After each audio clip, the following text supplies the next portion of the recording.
കർത്താവേ, നിന്റെ ഉന്നതമായ നാമത്തിന് സ്വസ്ഥം ചെയ്യുന്നു. ഈ പ്രഭാതത്തിലെ നിന്നെ നാഥനും രക്ഷകനുമായി ഏറ്റുപറഞ്ഞുകൊണ്ട് കൈകുപ്പി ശിരസ് നമിച്ച് നിൽക്കുന്ന ഓരോ മകൻ്റെ മേലും മകളുടെ മേലും അങ്ങയുടെ ആണിപ്പെടുതാടുന്ന വലതുകരത്താൽ ആശീർവദിക്കണം പ്രാർത്ഥിക്കുന്നു. അടിപ്പിണർ പോലെ വൈദാക്കാലം പോലെ ദൈവികമായ ശക്തി നിന്റെ ഹൃദയത്തിലേക്ക് ഉച്ചമുള്ളംകാല് വരെ ഇറങ്ങട്ടെ. എല്ലാ കോശങ്ങളും പേശികളും രക്തഞരമ്പുകളിലും ശരീരകോശങ്ങളും കർത്താവിൻ്റെ രക്തം നിറയട്ടെ. മാരക രോഗങ്ങൾ, തീരാവ്യാധികൾ, ജീവിത ദുരിതങ്ങൾ യേശു ക്രിസ്തു നാമത്തിൽ മാറിപ്പോകട്ടെ. നീ ഇന്ന് എവിടെയെല്ലാം സഞ്ചരിക്കുന്നുവോ, ആരോടെല്ലാം സംസാരിക്കുന്നുവോ, എന്തെല്ലാം കാര്യങ്ങൾ ചെയ്യുന്നുവോ, ഏതെല്ലാം ചർച്ചകളിൽ സമ്മേളനം പങ്കെടുക്കുന്നുവോ, എന്തെല്ലാം തീരുമാനങ്ങൾ എത്തിച്ചേരുന്നു, ആ തീരുമാനങ്ങളെല്ലാം കർത്താവിൻ്റെ പരിശുദ്ധാത്മാ നയിക്കപ്പെടുകയും കർത്താവിൻ്റെ വിശുദ്ധ രക്തത്താൽ സീൽ ചെയ്യപ്പെടുകയും ചെയ്യട്ടെ. അത് നടത്തിക്കാനുള്ള എടുത്ത തീരുമാനത്തെ നടത്തിക്കാനുള്ള ഇച്ഛാശക്തിയാൽ കർത്താവ് പരിശുദ്ധാത്മ നൽകിക്കൊണ്ട് നിന്നെ ബലപ്പെടുത്തട്ടെ. എൻ്റെ കർത്താവിൻ്റെ ഉന്നതമായ നാമത്തിൽ സഭയുടെ അധികാരത്തിൽ കുരിശിൻ്റെ അടയാളത്തിൽ ദൈവശക്തിയാൽ നിൻ്റെ യാത്രകൾ, നിൻ്റെ സംരംഭങ്ങൾ, നിൻ്റെ വിനിമയങ്ങൾ, നിൻ്റെ വ്യാപാരങ്ങൾ, നിൻ്റെ ഇടപഴകുകളെല്ലാം കർത്താവ് ആശീർവദിക്കുകയും അനുഗ്രഹിക്കുകയും ചെയ്യട്ടെ. നീ ഇന്ന് അനുഭവിക്കുന്ന എന്തെങ്കിലും പ്രത്യേക പ്രതിസന്ധിയോ പ്രയാസമോ നിലനിൽക്കുന്നുണ്ടെങ്കിൽ അതിന് എതിരാളിയായി നിൽക്കുന്ന വ്യക്തികളുടെ മേൽ കർത്താവിൻ്റെ വിശുദ്ധരുത്ത് നൽകപ്പെട്ടിട്ട് അവന് അവൾക്ക് മനസ്സാന്തരം ഉണ്ടാവുകയും നിനക്ക് അനുകൂലമായ തീരുമാനം എടുക്കാൻ വേണ്ടി ദൈവം നിന്നെ സഹായിക്കുകയും ചെയ്യട്ടെ. എല്ലാ വിശുദ്ധന്മാരും രക്തസാക്ഷികൾ ഈ കാലങ്ങളിലൂടെ കൃപാസ് നടന്നിട്ടുള്ള 10,000-കണക്കിന് ആരാധനയുടെ ശക്തിയാൽ യേശു ക്രിസ്തു നാമത്തിൽ സ്നാനം ചെയ്യപ്പെടട്ടെ. In Lord Jesus Christ, pour out His Spirit, touch the fire fingers, soak with the precious blood. Lord, infuse Your Spirit, infuse Your Spirit of power and grace. എൻ്റെ കർത്താവിൻ്റെ ഉന്നതമായ നാമത്തിൽ സഭയുടെ അധികാരത്തിൽ കുരിശിൻ്റെ അടയാള ദൈവശക്തിയാൽ നീ ഇന്നത്തെ ദിവസം ആശീർവദിക്കപ്പെടട്ടെ. സർവശക്തനായ പിതാവും ആകാശത്തിൻ്റെയും ഭൂമിയുടെയും സൃഷ്ടാവുമായ ദൈവത്തിൽ ഞാൻ വിശ്വസിക്കുന്നു. അവിടുത്തെ ഏകപുത്രനും ഞങ്ങളുടെ കർത്താവുമായ ഈശോ മിശിഹായിലും ഞാൻ വിശ്വസിക്കുന്നു. ഈ പുത്രൻ പരിശുദ്ധാത്മാവിനാൽ ഗർഭസ്ഥനായി കന്യകാമറിയത്തിൽ നിന്ന് പിറന്ന് പൊന്തിയോസ് പീലാത്തോസിന്റെ കാലത്ത് പീഡകൾ സഹിച്ച് കുരിശിൽ തറയ്ക്കപ്പെട്ട് മരിച്ച് അടക്കപ്പെട്ട് പാതാളങ്ങളിൽ ഇറങ്ങി മരിച്ചവരുടെ ഇടയിൽ നിന്ന് 3-ാം നാൾ ഉയർത്ത് സ്വർഗത്തിലേക്ക് എഴുന്നള്ളി സർവശക്തിയുള്ള പിതാവായ ദൈവത്തിന്റെ വലതുഭാഗത്തിരിക്കുന്നു. അവിടെ നിന്ന് ജീവിക്കുന്നവരെയും മരിച്ചവരെയും വിധിക്കുവാൻ വരുമെന്നും ഞാൻ വിശ്വസിക്കുന്നു. പരിശുദ്ധാത്മാവിലും ഞാൻ വിശ്വസിക്കുന്നു. വിശുദ്ധ കത്തോലിക്കാ സഭയിലും പുണ്യവാന്മാരുടെ ഐക്യത്തിലും പാപങ്ങളുടെ മോചനത്തിലും ശരീരത്തിന്റെ ഉയർപ്പിലും നിത്യമായ ജീവിതത്തിലും ഞാൻ വിശ്വസിക്കുന്നു. ആമേൻ. സ്വർഗ്ഗസ്ഥനായ ഞങ്ങളുടെ പിതാവേ, അങ്ങയുടെ നാമം പൂജിതമാകണമേ. അങ്ങയുടെ രാജ്യം വരണമേ. അങ്ങയുടെ തിരുമനസ് സ്വർഗത്തിലെ പോലെ ഭൂമിയിലും ആകണമേ. അന്നു വേണ്ടുന്ന ആഹാരം ഇന്ന് ഞങ്ങൾക്ക് തരണമേ. ഞങ്ങളോട് തെറ്റ് ചെയ്യുന്നവരോട് ഞങ്ങൾ ക്ഷമിക്കുന്നത് പോലെ ഞങ്ങളുടെ തെറ്റുകൾ ഞങ്ങളോടും ക്ഷമിക്കണമേ. ഞങ്ങളെ പ്രലോഭനത്തിൽ ഉൾപ്പെടുത്തരുതേ, തിന്മയിൽ ഞങ്ങൾ രക്ഷിക്കണമേ. ആമേൻ. നന്മ നിറഞ്ഞ മറിയമേ, സ്വസ്തി. കർത്താവ് അങ്ങയുടെ കൂടെ സ്ത്രീകളിൽ അങ്ങ് അനുഗ്രഹിക്കപ്പെട്ടവളാകുന്നു. അങ്ങയുടെ ഉദരത്തിൻ ഫലമായി ഈശോ അനുഗ്രഹിക്കപ്പെട്ടവനാകുന്നു. പരിശുദ്ധ മറിയമേ, തമ്പുരാന്റെ അമ്മേ, പാപികളായ ഞങ്ങൾക്ക് വേണ്ടി ഇപ്പോഴും ഞങ്ങളുടെ മരണസമയത്തും തമ്പുരാനോട് അപേക്ഷിക്കണമേ. ആമേൻ. നമുക്കിന്ന് ഫെബ്രുവരി 3-ാം തീയതി തിങ്കളാഴ്ച നടപടി പുസ്തകം 14-26 വായിക്കാം. അവിടെ നിന്ന് അന്ത്യോക്യയിലേക്ക് കപ്പൽ കയറി. അവിടെ അപ്പോസ്തലന്മാരുടെ കപ്പൽ യാത്രയെ കുറിച്ച് പറഞ്ഞാണ്. അവിടെ ലൂക്കാസ് സുവിശേഷത്തിന്റെ വിവരണമാണ്. പൗലോസിന്റെ കപ്പൽ യാത്രയാണ്. അവിടെ നിന്ന് അന്ത്യോക്യയിൽ ഞങ്ങൾ കപ്പൽ കയറി. തങ്ങൾ നിർവഹിച്ച ദൗത്യത്തിന് ആവശ്യമായിരുന്ന ദൈവകൃപയ്ക്ക് അവർ ഫലമേൽപ്പിക്കപ്പെട്ടത് അവിടെ വെച്ചാണല്ലോ. അതെ, നമുക്കറിയാമല്ലോ, നമുക്ക് പ്രാർത്ഥനയ്ക്ക് നമുക്ക് വേണ്ടത് വിശ്വാസമാണ്. പ്രാർത്ഥന മൂലം നമുക്ക് കിട്ടുന്നത് അനുഗ്രഹമാണ്. പക്ഷെ ദൗത്യത്തിന് നമുക്ക് വേണ്ടത് ദൗത്യം കണ്ട അവർ നിർവഹിച്ച ദൗത്യത്തിന് ആവശ്യമായ ദൈവകൃപയ്ക്ക് അവർ ഫലമേൽപ്പിക്കപ്പെട്ടത് അവിടെ വെച്ചാണ്. അന്ത്യോക്യയിൽ കൃപയുടെ അപ്പോസ്തലന്മാർക്ക് കൃപ കിട്ടിയ സ്ഥലമാണ്. എന്താണ്? തങ്ങൾ നിർവഹിക്കാൻ പോകുന്ന പ്രവർത്തനത്തിന്, ദൗത്യത്തിന് എന്ന് വെച്ചാൽ മിഷൻ എന്ന് പറഞ്ഞാൽ എന്താ? പ്രേക്ഷിത പ്രവർത്തനമാണ്. കർത്താവിനെ അറിയാത്തവരെ അറിയിക്കുകയാണ്, അറിഞ്ഞവരെ ആഴപ്പെടുത്തുകയാണ്. അതിന് വേണ്ടത് അനുഗ്രഹമല്ല. അനുഗ്രഹം ഫിസിക്കൽ ഫേവേഴ്സാണ്, ഭൗതിക ആനുകൂല്യങ്ങളാണ്. അത് ഡെഡ് ആൻഡ് ഗോയാണ്, യൂസ് ആൻഡ് ത്രോയാണ്. പക്ഷെ അതേസമയം തന്നെ കൃപയെന്ന് പറയുന്നത് എന്തിനാണ്? ദൈവത്തിൻ്റെ തനത് ശക്തിക്കാണ് കൃപയെന്ന് പറയുന്നത്. കൃപ നിറയുമ്പോൾ കർത്താവിനെ കൈമാറാൻ തോന്നും. കണ്ടുമുട്ടുന്ന വ്യക്തികളിലേക്ക് വിശ്വാസം കൈമാറാൻ തോന്നും. അതായത് കണ്ടുമുട്ടുന്ന വ്യക്തികളിലേക്ക് വിശ്വാസം കൈമാറണം. കാര്യം നീ ഏറ്റെടുത്തിരിക്കുന്ന, പലപ്പോഴും തോന്നാറുണ്ട്, ഈ പ്രത്യേക ശുശ്രൂഷയ്ക്ക് കർത്താവ് നിശ്ചയിച്ചതിന് ശേഷമാണ് ഞാൻ യേശുവിനെക്കുറിച്ച് കൂടുതൽ ആൾക്കാരോട് സംസാരിക്കണത്. കാര്യം പലരെയും നമുക്ക് ഉടമ്പടി എടുക്കുമ്പോൾ സാക്ഷ്യം പറയുമ്പോൾ അവർ പറഞ്ഞതെന്താ വെച്ചാൽ, എൻ്റെ അടുത്ത് വന്ന ആളിനോട് ഞാൻ എൻ്റെ അനുഭവങ്ങൾ പറഞ്ഞു, എന്നിട്ട് അവരോട് കർത്താവിനെ കുറിച്ച് ഞാൻ സംസാരിച്ചു, ഉടമ്പടിയെക്കുറിച്ച് പറഞ്ഞു, കൃപാസനത്തെക്കുറിച്ച് പറഞ്ഞു, മാതാവിനെക്കുറിച്ച് പറഞ്ഞു. എൻ്റെ അടുത്ത് പ്രയാസം പറഞ്ഞവരുടെ എല്ലാം ഞാൻ കൃപാസന അമ്മയെക്കുറിച്ചാണ് പറഞ്ഞത്. അപ്പോൾ എൻ്റെ അർത്ഥം എന്താണ്? നിനക്ക് കൃപ കിട്ടിയെന്ന് എൻ്റെ അർത്ഥം. കാരണം ദൗത്യത്തിന്, മിഷന് വേണ്ടത് കൃപയാണ്. ആ പവർ ഓഫ് ഗോഡാണ്. അനുഗ്രഹം എന്ന് പറയുന്നത് ഈ പവറിൻ്റെ ഇഫക്റ്റാണ്. എപ്പോഴും ഞാൻ പറയാറുണ്ട്, കറണ്ടാണ് കൃപയെങ്കിൽ അതിൻ്റെ ശബ്ദം, വെളിച്ചം, കാറ്റ്, ഫാൻ, ലൈറ്റ്, മൈക്ക്, ഇതൊക്കെയാണ് അനുഗ്രഹത്തിൻ്റെ സ്രോതസ്സുകൾ. കറണ്ട് പോകുമ്പോൾ എല്ലാം പോകും. അതാണ് അതിൻ്റെ ഒരു പ്രശ്നം. അതാണ് ഈ തുടക്കക്കാരാണെങ്കിൽ കുറേശ്ശെ സുവിശേഷ വേറെ ചെയ്ത് പഠിക്കണം. അപ്പോൾ നമുക്ക് പവർ കിട്ടാൻ തുടങ്ങും. ഈ പവർ ഇവാഞ്ചലൈസേഷൻ എന്നൊക്കെ കേട്ടിട്ടില്ല. എന്താ കാര്യം? ഇവാഞ്ചലൈസേഷന് വേണ്ടത് പവറാണ്. മറ്റതൊക്കെ നമ്മൾ പ്രാർത്ഥിക്കുക, പവറിൻ്റെ ജോലി, വീട്, വിവാഹം, വഴി, വീട് എന്നൊക്കെ പറയുന്നത് ഇഫക്റ്റ് ഓഫ് ദി പവറാണ്. അത് വീടൊക്കെ മേടിച്ചാലും ചിലപ്പോൾ കുറച്ച് കഴിയുമ്പോൾ വിൽക്കേണ്ടി വരും. ഇപ്പം കേരളത്തിൽ എങ്ങനെയായാലും 15 കൊല്ലത്തിനുള്ളിൽ ഒരു 50,000 വീട് വിറ്റ് പോകും. ആ വീട്ടിൽ താമസിക്കുന്ന ആൾക്കാരൊക്കെ വേറെ വീട് കാനഡയിലും സ്വിറ്റ്സർലൻഡിലും ഒക്കെ പോയി മേടിച്ചിട്ടുണ്ട്. അതിലെ കടങ്ങൾ അവർക്കുണ്ട് കിടക്കണം. കാരണം ഇത് വിൽക്കാതെ അവർക്ക് ആ കടം വീട്ടാൻ പറ്റത്തില്ല. കാര്യം മക്കളും കുടുംബം മൊത്തം അവിടെയാണ്. പല ആൾക്കാരും അപ്പനമ്മമാർ കട്ടിലൊഴിയാൻ കാത്തിരിക്കുകയാണ്. ഞാനത് നിഷേധിച്ച് സംസാരിക്കണമല്ല, ജീവിത യാഥാർത്ഥ്യമാണത്. ആരെന്തിനാ നിഷേധിക്കണ? ജീവിത യാഥാർത്ഥ്യമാണ്. ആ ഒരു സ്നേഹബുദ്ധിയാണെങ്കിൽ അവർക്ക് മനസ്സിൽ അവർക്കൊരു കണക്കൂട്ടലുണ്ട്. ഉള്ളവർക്ക് എന്ത് സംഭവിച്ചു കഴിഞ്ഞാൽ ഇത്രയൊക്കെ ഉള്ളു മനുഷ്യരെ, ഇത്രയൊക്കെ ഉള്ളു മക്കളെ വിഷയങ്ങൾ എന്ന് വെച്ചാൽ ഈ ബ്ലെസ്സിങ്സ് എന്ന് പറയുമ്പോൾ എപ്പോഴായാലും അത് വോൺ ഔട്ടായി പോകും.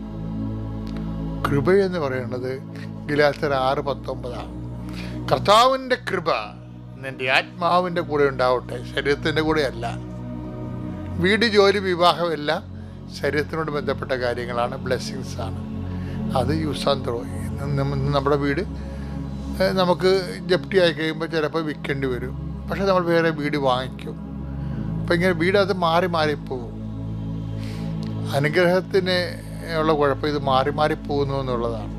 കർത്താവ് ചോദിക്കണില്ലേ, നീ നേടിയതൊക്കെ ആരുടേതാകുമെന്ന്? ബ്ലെസ്സിങ്സ് അന്യാധീനപ്പെട്ടു പോകുന്നതിൻ്റെ അർത്ഥം. ലൂക്കായുടെ സുവിശേഷം 12:20 ഉണ്ട് എന്ന് പറയുന്നത്, എന്നാൽ ദൈവം അവനോട് പറഞ്ഞു, പോഷ, ഈ രാത്രി നിൻ്റെ ആത്മാവിനെ നിന്നിൽ നിന്ന് ആവശ്യപ്പെടും, അപ്പോൾ നീ ഒരുക്കി വച്ചിരിക്കുന്നവ ആരുടേതാകും. ഇതന്നെയാണ് മത്തായി 16:26 പറയണത്. ലോകം മുഴുവൻ നേടിയാലും ആത്മാവ് നഷ്ടപ്പെട്ടാൽ എന്ത് പ്രയോജനം? അപ്പം അനുഗ്രഹത്തിന് ഉള്ള കുഴപ്പം ഇത് ആരുടെയെങ്കിലും ആകും നേടി വെച്ചിരിക്കണത്, ഒരുക്കി വെച്ചിരിക്കണത്. അതുപോലെ ലോകം മുഴുവൻ നേടിയാൽ പോലും അത് പ്രയോജനമില്ലാതെയായി മാറും. അനുഗ്രഹത്തിന് അങ്ങനൊരു കുഴപ്പമുണ്ട്. അതുകൊണ്ടാണ് ബൈബിൾ എപ്പോഴും പറയണത്, ഞാൻ ഈശോ വന്നിരിക്കുന്നത് അത്ര അനുഗ്രഹങ്ങൾ മാത്രം ഉണ്ടാക്കാനല്ല, ഞാൻ വന്നിരിക്കുന്നത് അവർക്ക് ജീവനുണ്ടാകാനും കൃപയുണ്ടാകാനും കൃപ സമൃദ്ധമായ അവരുടെ നാമത്തിൽ വിശ്വസിക്കുന്നവർക്കെല്ലാം കൃപയ്ക്ക് മേൽ കൃപ ലഭിച്ചിരിക്കുന്നത്. ഈ കൃപ എങ്ങനെ ലഭിക്കണത്? ദൗത്യത്തിനാണ് കൃപ ലഭിക്കുന്നത്.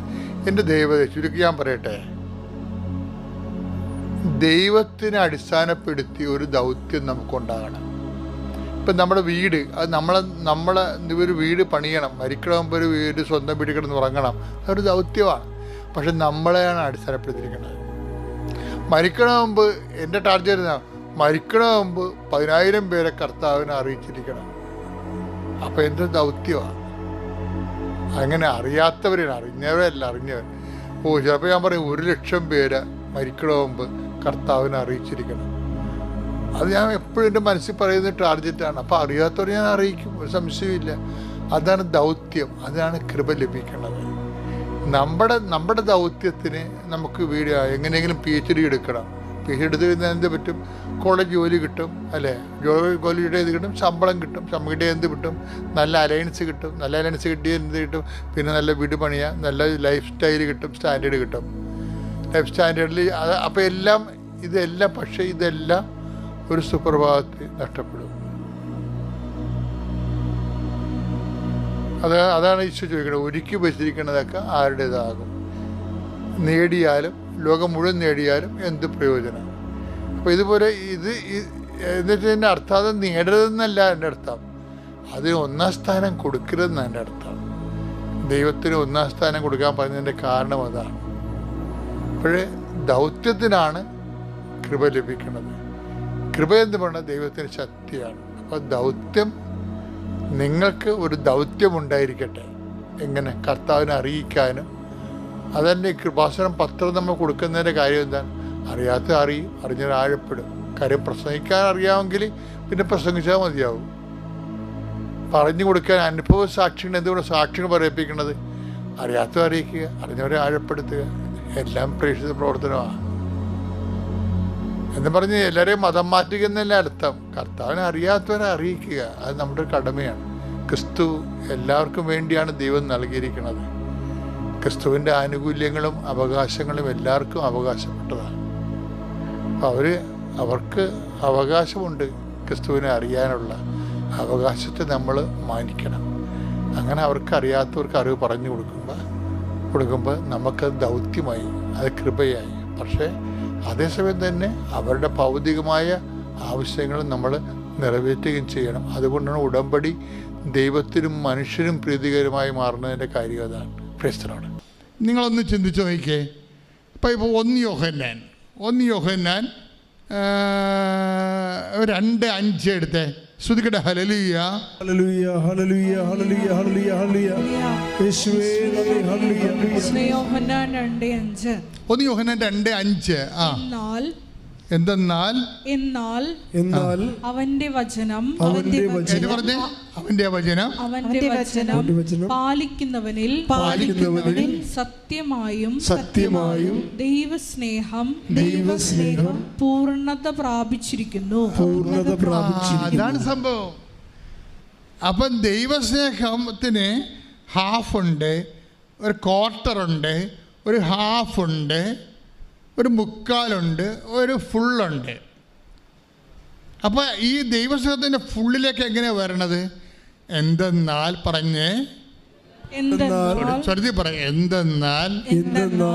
അവന്റെ വചനം പാലിക്കുന്നവനിൽ ദൈവസ്നേഹം പൂർണ്ണമായിരിക്കുന്നു.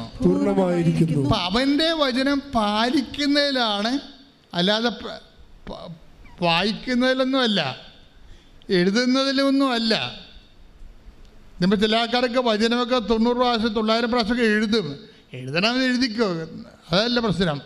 ദൈവസ്നേഹം പൂർണ്ണമാകുന്നത് അത് പാലിക്കുന്നതിലാണ്. 1 യോഹന്നാൻ 2:5 എന്ന് പറഞ്ഞ്, എന്തെന്നാൽ അവന്റെ വചനം പാലിക്കുന്നവനിൽ ദൈവസ്നേഹം പൂർണ്ണമായിരിക്കുന്നു. അവന്റെ വചനം പാലിക്കുക എന്ന് വെച്ചാൽ അതിൻ്റെ അർത്ഥം എന്താണ്? ഉടമ്പടി ജീവിക്കുക എന്നാണ്. അവൻ പറയണ പോലെ ചെയ്യുക. ഇറ്റ്സ് ക്ലിയർ അല്ലേ? അവൻ 2:5 അവൻ പറയണത് പോലെ ചെയ്യും. അതുകൊണ്ടാണ് ഈ ഉടമ്പടിക്കുള്ള പ്രത്യേകത. ഒരു മനുഷ്യന് ദൈവസ്നേഹം പൂർണ്ണമാകാൻ ഏറ്റവും നല്ലത് അവൻ ഉടമ്പടി ജീവിക്കണതാണ്. കൈയടിച്ച് ശ്രുതിക്കട്ടെ, ഹല്ലേലൂയ. ഹല്ലേലൂയ ഹല്ലേലൂയ ഹല്ലേലൂയ ഹല്ലേലൂയ യേശുവേ ഹല്ലേലൂയ ഹല്ലേലൂയ ഹല്ലേലൂയ. അപ്പോൾ നിങ്ങൾ ഉടമ്പടിയുടെ ഓരോ കാര്യങ്ങൾ ചെയ്യുമ്പോൾ നിങ്ങൾ ചിന്തിക്കേണ്ടത് എന്താണ്? I am doing a function. ഞാനൊരു കാര്യം ചെയ്യുന്നു എന്നല്ല പറയേണ്ടത്, ഞാൻ ദൈവസ്നേഹത്തെ പൂർണ്ണതയിലെത്തിക്കുന്നു. Praise the lord. ഞാൻ ദൈവസ്നേഹത്തെ പൂർണ്ണതയിലെത്തിക്കുന്നു. അങ്ങനെ ഓരോരോ കാര്യം ചെയ്യും തോറും ദൈവസ്നേഹം പൂർണ്ണതയിലെത്തും. ദൈവം പൂർണ്ണതയിൽ എത്തിക്കഴിഞ്ഞാൽ എന്താ സംഭവിക്കണം? ഉടനെ ടക്ക് എന്ന അടയാളം പ്രത്യക്ഷപ്പെടും. ഉടമ്പടി ഇത്രയും ആൾക്കാർ സാക്ഷ്യം അടയാളം പറയുന്നതിൻ്റെ കാരണം അതാണ്. ഇപ്പം തന്നെ നമ്മുടെ ഈ പ്രിൻസിനെ എടുക്കാം. പ്രിൻസ് ഉടമ്പടി എടുത്ത് പോയി പെട്ടെന്ന് 40 കൊല്ലമായിട്ട് ഒരു മലമണ്ടേ താമസിക്കുന്ന ആളാണ്, പാലക്കാട്. 40 കൊല്ലമായി. അപ്പന് അവിടെയാണ്. അപ്പം പ്രിൻസിന് 10-30 വയസ്സ് പോലും ഇല്ല, അത്രേ ഉള്ളൂ. അപ്പനുണ്ട്. അപ്പം അവരവിടെ 40 കൊല്ലം താമസം, ഒരു പ്രശ്നമില്ല. ഉടമ്പടിയിൽ എടുത്തിരിക്കുന്ന കാര്യങ്ങൾ ഒന്നെന്താണെന്നറിയാവോ? ഒന്നെന്താണ്? ഞങ്ങൾക്ക് സുരക്ഷിതത്വം വേണം, മാരക രോഗങ്ങൾ ഉണ്ടാവരുത്. ഒരു കാര്യം കൂടി വെച്ചിട്ടുണ്ട്. എന്താ? ഞങ്ങൾക്കൊരു വീട് വേണം. വീടില്ല, ഉറഞ്ഞ വീടാണ്. വർഷങ്ങളായിട്ട് മലമണ്ട് ഉറഞ്ഞ വീട്ടിൽ താമസിക്കുക. അത് വെച്ചിട്ടുണ്ട് അവൻ. അപ്പോൾ എന്ത് ശാസ്ത്രം ചെല്ലുമ്പോൾ തന്നെ നമ്മൾ സംഭവിക്കണത് ഇങ്ങനെ എന്തിനും ഉടമ്പടി അവർ പതുക്കെ ഉടമ്പടി പ്രകാരം ജീവിച്ചങ്ങനെ പോവുകയാണ്. ഭാര്യയും അവിടെ വിജയം എന്ന് പറയുന്നത് ഭാര്യയും ഇടിവെട്ട് ഉടമ്പടിയാണ്, ഭർത്താവ് പക്ക ഉടമ്പടിയാണ്. ഭാര്യയാണ് മോട്ടിവേറ്റർ ഭർത്താവിന്. അതുകൊണ്ട് അവർ സത്യസന്ധമായിട്ട് പ്രിൻസിൻ്റെ വർത്തമാനം കേൾക്കാൻ നമുക്ക് അറിയാൻ പറ്റും. നല്ല അജാനുബാഹുവായ മനുഷ്യരുടെ, അതായത് സംസാരം കേൾക്കാൻ പറയാൻ പറ്റും അയാൾ സിൻസിയറാണ് ഉടമ്പടിയോടൊന്നും. പുള്ളിക്കാരൻ ബൈക്കിന് വന്നപ്പോഴേ, രാത്രി ബൈക്കിന് വന്നപ്പോൾ അപ്പം പറഞ്ഞു, എടാ മകനെ ഇവിടെ ഭയങ്കര മഴയാണ്, മകനെ അത് ഭയങ്കര മഴയാണ്. അതായത് കുറേ ദിവസമായിട്ട് അവിടെ 10 ദിവസമായിട്ട് മഴ ഉണ്ട്. പക്ഷേ സന്ധ്യയായപ്പോൾ മഴ കൂടി, വല്ലാത്ത മഴയായി. അപ്പോൾ അവൻ വന്നിട്ട് നിൻ്റെ വണ്ടി പുറത്ത് നമ്മുടെ അയൽവാസികളുടെ വീട്ടിൽ വെച്ചിട്ട് 400 മീറ്റർ അകലെയാണ് അയൽവാസി ഉള്ളത്. പാലക്കാടുകാർക്ക് അറിയാമല്ലോ, അകലെയാണ് മനുഷ്യർ താമസിക്കുന്നത്. അപ്പോൾ അവിടെ വെച്ചിട്ട് നീ തോട് നീന്തി പോരാൻ പറഞ്ഞു. തോടുണ്ട്, വീടിൻ്റെ വാതിൽക്കൽ കൂടി ഒരു തോടുണ്ട്. അപ്പോൾ ഇവനെങ്ങനെ പറഞ്ഞാലും ശരി അയൽവാസിയുടെ വീട്ടിൽ കൊണ്ട് വെക്കണമല്ലോ എന്നൊക്കെ വിചാരിച്ചിട്ട് നേരെ വണ്ടി ഓടിച്ചുകൊണ്ട് വന്ന് ആഴം കുറഞ്ഞ മണ്ണ്, ചെളിയല്ല, അതിൽ കൂടി ഓടിച്ച് വീട്ടിൽ കൊണ്ട് വെക്കുകയാണ് ചെയ്യണ വണ്ടി. പക്ഷെ അവന് തോന്നി, അപ്പം പറഞ്ഞാൽ കേട്ടേക്കാമെന്ന് തോന്നി. അപ്പം അതിനെ പറഞ്ഞ് ഞാൻ എളിമപ്പെട്ടെന്നാണ് പറഞ്ഞത്. അതാണ് വിഷയം. ആ വാക്ക് കറക്റ്റാണ്. നമ്മൾ അപ്പം പറഞ്ഞാലും ചില ആൾക്കാർ തണ്ടുരോഗം കാണിക്കുമല്ല, ചെറുപ്പക്കാർ പ്രത്യേകിച്ച്. അങ്ങനെയൊന്നുമല്ല, ഇങ്ങനെയാണെന്നൊക്കെ പറഞ്ഞുകൊണ്ട് അവരവരുടെ രീതിയിൽ ചെയ്യത്തുള്ളൂ. മുതിർന്നവർ പറഞ്ഞാൽ കേൾക്കത്തില്ലല്ല. പക്ഷേ ഇപ്പോഴും അവൻ ഈ ഉടമ്പടിയിലായ കാരണം അവനും പരിശുദ്ധാത്മാവിൻ്റെ വെളിപാടുണ്ടായി. അപ്പം പറഞ്ഞ് ദൈവം പറഞ്ഞതാണ് കേട്ടോ എന്നുള്ള ഒരു ബോധം ഉണ്ടായപ്പോൾ അവൻ വണ്ടി അവിടെ ഇട്ടിട്ടാണ് ഇങ്ങോട്ട് വന്നത്. 400 മീറ്റർ നടന്ന് വീട്ടിലോട്ട് വരുമ്പോൾ ഉണ്ട് പണിയാനിവിടെ. എന്താ സംഭവിച്ചു കഴിഞ്ഞാൽ വീട്ടിൽ കയറിയപ്പോൾ തോട് നീന്തി കയറി വീട്ടിലോട്ട് കയറിയപ്പോൾ നിന്ന് പെയ്യാണ്, ഇരുണ്ട് കുത്തി പെയ്യാണ്. കറണ്ടുമില്ല, മൊബൈലിൽ ലൈനുമില്ല, ഇരുട്ട് മാത്രം. എന്തിനെന്നറിയാൻ പാടില്ല. അവൻ നോക്കിയപ്പോൾ പുറത്തൊക്കെ വെള്ളത്തിൻ്റെ സ്വരം കേൾക്കുന്നുണ്ട്. വീടിൻ്റെ പുറകിൽ വെള്ളത്തിൻ്റെ സ്വരം കേൾക്കുന്നുണ്ട്. അപ്പോൾ ഇവന് ടോർച്ചടിച്ചിട്ട് വേണം ചെല്ലുമ്പോൾ വെള്ളം കുത്തി മോളി മലയെന്ന് പുറകിൽ നിന്ന് വെള്ളം കുത്തി ചെളിയുമായിട്ട് ഇറങ്ങി വന്നുകൊണ്ടിരിക്കുക. അപ്പോൾ ഉടനെ തൻ്റെ കുറേ പുസ്തകങ്ങൾ ചാർത്തിലുണ്ടായിരുന്നു. വീടിൻ്റെ പുറകിൽ ചാർത്തിൽ കുറേ പുസ്തകങ്ങളുണ്ടായിരുന്നു, പ്രധാനപ്പെട്ട പുസ്തകങ്ങൾ. അത് എടുത്ത് കോരി പിടിച്ച് അകത്തോട്ട് കയറുന്ന സമയത്ത് ഗ്യാസിൻ്റെ സിലിണ്ടർ ഒഴുക്കിക്കൊണ്ടുപോയി. അപ്പോൾ ഒഴുക്ക് മനസ്സിലായില്ലേ? ഇപ്പം വീടിൻ്റെ 2 വശത്തും കൂടി ഒഴുക്ക്, ഗംഭീര ഒഴുക്ക്. അപ്പോൾ ആ വീട്ടിൽ കയറി നിൽക്കും. വീട്ടിൽ കയറി നിൽക്കുമ്പോൾ ഇടിയും മഴയും നടക്കുന്നുണ്ട്. അതേസമയം തന്നെ മുകളിൽ നിന്ന് ചേറ് കുത്തി വീടിൻ്റെ പുറകെ വന്ന് തള്ളി നിൽക്കുകയാണ്. ഇനി വീടും കൊണ്ട് പോകും, എന്ത് ചെയ്യണമെന്നൊരു പിടിയുമില്ല. ഇനി ഇവിടെ നിന്ന് അപകടമാണ് മനസ്സിലായ അപ്പം തന്നെ ഉരുള് മോളിൽ പൊട്ടിയിരിക്കുകയാണ്. നിങ്ങൾക്ക് ഉരുളിക്ക് പൊട്ടാൻ നിങ്ങൾക്ക് അറിയാമില്ല. ഏറ്റവും വലിയ സങ്കടകരമായ ഒരു യാഥാർത്ഥ്യമാണത്. പണ്ട് ഒരു രാമചന്ദ്രൻ ഇവിടെ വന്നിട്ടുണ്ടായിരുന്നു എരുമേലിയിൽ നിന്ന്. എന്നെ ഉടമ്പടി പേപ്പർ കാണിച്ചു.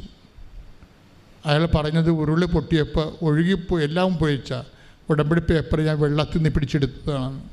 രാമചന്ദ്രൻ എരുമേലിയിൽ നിന്ന്.